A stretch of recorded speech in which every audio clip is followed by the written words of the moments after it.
सुप्रभात प्यारे बच्चों। कार्य पत्रक 18 विषय है हिंदी। कबीर की साखियाँ। तो बेटा ये आपकी पुनरावृत्ति है। दिनांक 26 नवंबर 2020। कक्षा 8। बेटा सबसे पहले आप अपना नाम लिखोगे, फिर अपनी कक्षा अध्यापिका का नाम लिखोगे। तो बेटा हमने कबीर दास की साखियाँ पढ़ी थी, तो बताया था मैंने कि साखियों का अर्थ क्या है। साखियों का मतलब है जो हमारे सामने घटित हो रहा है उसी को लिखना। तो कबीर जी जो सामने होता था वही उस दोहों में लिखते थे। तो बच्चों अब तक हम कबीर दास जी की साखियाँ पढ़ चुके हैं, जिनमें उन्होंने जीवन से जुड़े आचरण, व्यवहार व आदर्शों की चर्चा की है। आज हम कबीर की साखियाँ पाठ की पुनरावृत्ति करेंगे। तो दोहे इस प्रकार से हैं बेटा। जाति न पूछो साध की, पूछ लीजिए ज्ञान, मोल करो तलवार का, पड़ा रहें दो म्यान। कि कबीर जी कहते हैं कि तुम साधु की जाति मत पूछो, बल्कि क्या पूछो, केवल उसका ज्ञान पूछो। जिसमें ज्ञान अधिक होगा वही साधु होगा, न कि जाति से कोई साधु बनता है। मोल करो तलवार का, पड़ा रहें दो म्यान। कि जिस चीज़ की तुम्हें ज़रूरत है उसी का मोल भाव करो, और जिस चीज़ की तुम्हें ज़रूरत नहीं है उसका मोल भाव मत करो। कि तलवार की ज़रूरत है तो तलवार का मोल भाव करो, और पड़ा रहें दो म्यान। म्यान का मतलब होता है बेटा तलवार को जिसमें रखते हैं। तो म्यान की हमें ज़रूरत नहीं है। युद्ध में किसकी ज़रूरत होती है? हमें तलवार की ज़रूरत होती है। दूसरा है, आवत गारी एक है, उल्टत होई अनेक, कहे कबीर नहीं उलटिए, वही एक की एक।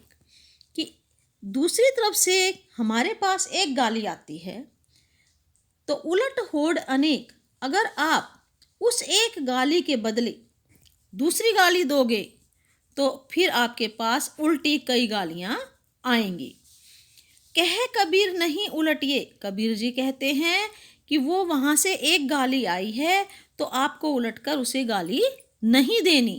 अगर आप गाली नहीं दोगे तो उसकी गाली एक की एक ही रहेगी, फिर वो दोबारा गाली नहीं देगा। तीसरा दोहा है बेटा, माला तो कर में फिरे, जीभी फिरे मुख माही, मनवा तो दहु दिसी फिरे, वह तो सुमरे नाही। कि माला तो हाथ में फिरती है, जब हम ईश्वर का नाम लेते हैं तो हमारे हाथ में माला फिरती है। जीभी फिरे मुख माही, और जैसे हम राम राम राम राम करते हैं तो हमारी जीभ हमारे मुंह के अंदर फिरती है। मनवा तो दहु दिसी फिरे, वह यह तो सिमरे नाही। कि जो हमारा मन है वो तो मन, जब हम माला जपते हैं, हाथ से माला जपते हैं, जीभ से राम राम कहते हैं, लेकिन जो हमारा मन है वो तो दसों दिशाओं में घूमता ही रहता है। यह तो सुमरे नाही, ये तो हमें याद ही नहीं। अगला दोहा है, कबीर घास न निंदिए, जो पाऊ तरी होई, उड़ी पड़े जब आंख में, खरी दुहेली होई। कबीर जी कहते हैं कि हमें कभी भी घास की निंदा नहीं करनी चाहिए, और जो पाऊ तली होए, पाव तले हमें घास को कभी भी नहीं रोंदना चाहिए। वही घास जिसकी हम निंदा कर रहे हैं, जिसको हम छोटा समझ रहे हैं, कमज़ोर समझ रहे हैं, वही उड़कर हमारी अगर आँख में गिर जाए उसका तिनका, खरी दुहेली होए। कि इतनी हमारी आँख में बहुत ज़्यादा दर्द होता है। तो दुहेली का मतलब होता है बेटा दर्द, दुख। अगला है, जग में बैरी कोई नहीं, जो मन शीतल होए, या आपा को डारी दे, दया करे सब कोई। कि संसार के अंदर कोई किसी का दुश्मन नहीं है। जो मन शीतल होए, अगर हमारा मन शीतल है, हमारा मन शांत है, तो हमारा कोई भी दुश्मन नहीं है। या आपा को डारी दे, कि अगर हमारे अंदर अहंकार है, अहंकार को अगर हम त्याग दें, दया करें सब कोई और सबके ऊपर हम दया करें, दया भाव रखें, तो हमारा दुश्मन संसार के अंदर कोई भी नहीं है।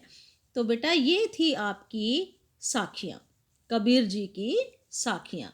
तो अब ये 5 प्रश्न हैं बेटा, ये आपको कॉपी में लिखने हैं और इनको याद भी करना है।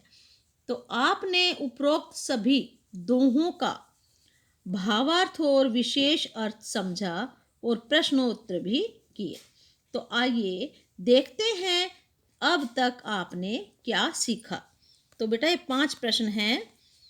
नंबर 1 प्रश्न है आपका, आपको इन सभी दोहों में से सबसे अच्छा कौन सा दोहा लगा और क्यों?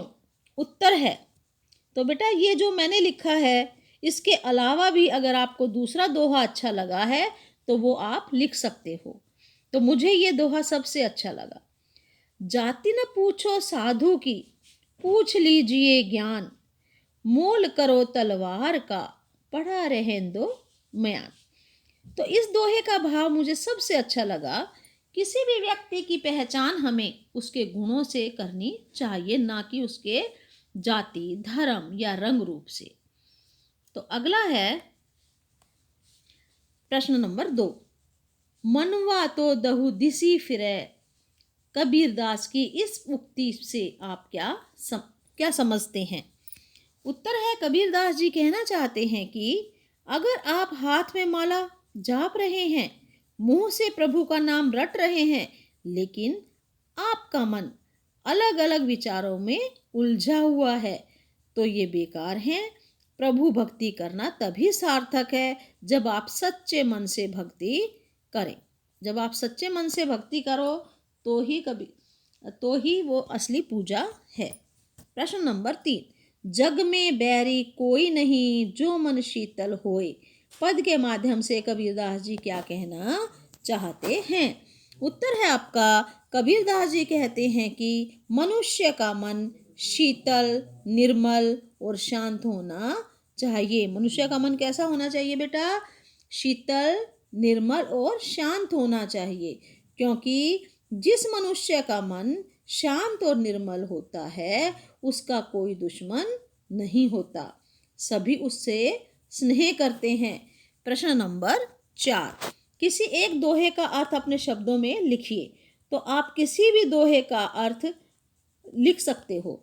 तो उत्तर है, जाति न पूछो साधु की, पूछ लीजिए ज्ञान, मेल करो तलवार का, पढ़ा रहें दो म्यान। तो कबीर की साखी की इन पंक्तियों में कवि कहते हैं कि हमें कभी भी सज्जन इंसान की जाति, धर्म या बाहरी रूप रंग पर ध्यान नहीं देना चाहिए, बल्कि हमें तो उसके गुणों के आधार पर उसका सम्मान करना चाहिए। जैसे तलवार की कीमत मयान में नहीं बल्कि तलवार की धार में छिपी होती है, ऐसे ही व्यक्ति की पहचान उसके गुणों से होती है। प्रश्न नंबर 5 है बेटा, गतिविधि। इन दोनों को याद करें और इन दोनों को याद करके अपने अध्यापक को सुनाइए। ये बेटा यहाँ गलत लिखा हुआ है, अध्यापक को सुनाइए और कबीरदास जी के बारे में और अधिक जानकारी एकत्रित कीजिए। तो ये बेटा आपको स्वयं करना है। इसके बाद ये बेटा कोरोना वायरस हमारी दिल्ली के अंदर तेजी से फैलता जा रहा है, तो आपको इसको क्या करना है, इस पर विजय पानी है। तो हमें क्या करना है, 2 गज की दूरी का पालन करना है, समय समय पर हाथ साबुन और पानी से धोने हैं।